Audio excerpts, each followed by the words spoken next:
But first, Camilla, some statistics on the Swedish participation. Yes. How are we doing?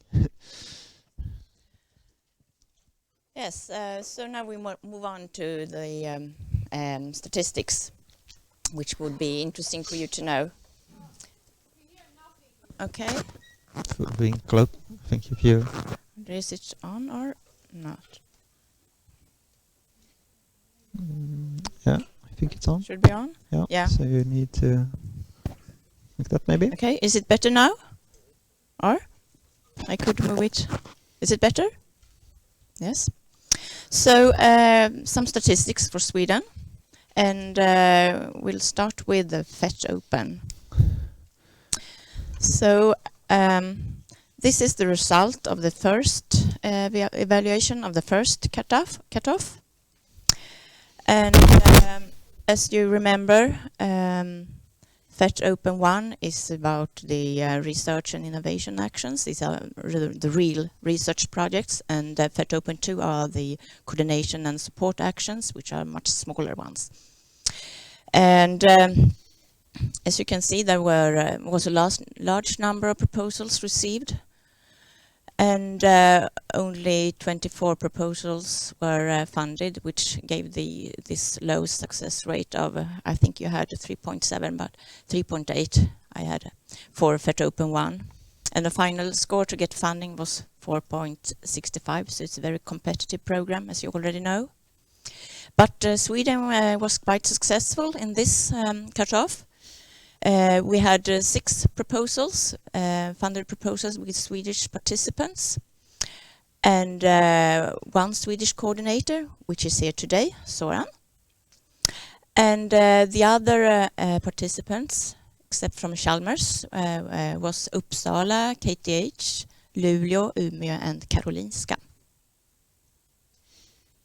And we had a success rate of 6.5. And for the second cutoff in March this year, the number of proposals were even higher, and the success rate was lower, as Antonio said, and the final score to get funding was 4.9.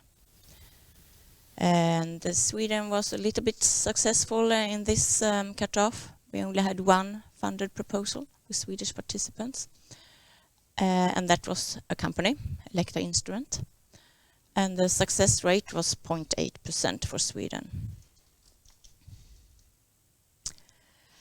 And this is just an overview of the 3 different cutoffs in the first work program.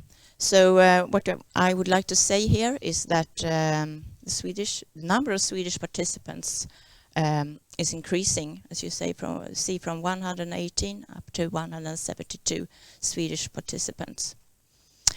And we don't know the results yet of this third evaluation. We'll have to wait until February, I think. Yes, but we hope for more successful Swedish proposals.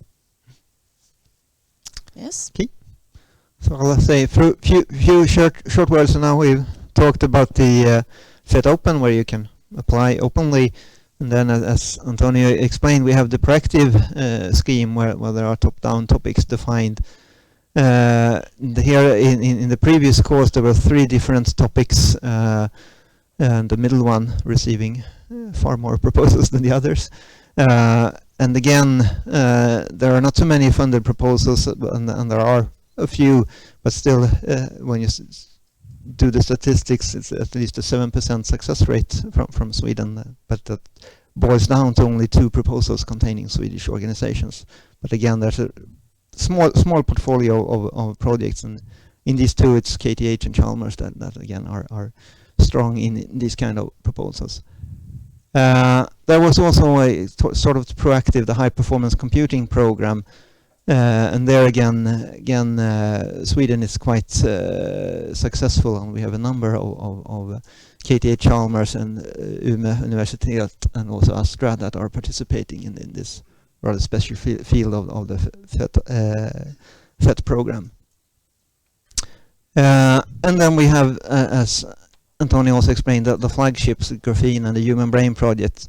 And there I'm sure most of you already know that the graphene flagship is coordinated by Chalmers, so there we have quite a large participation. But also in the Human Brain Project, there are a number of Swedish actors, Karolinska, KTH, and several others that are participating in this large flagship structure.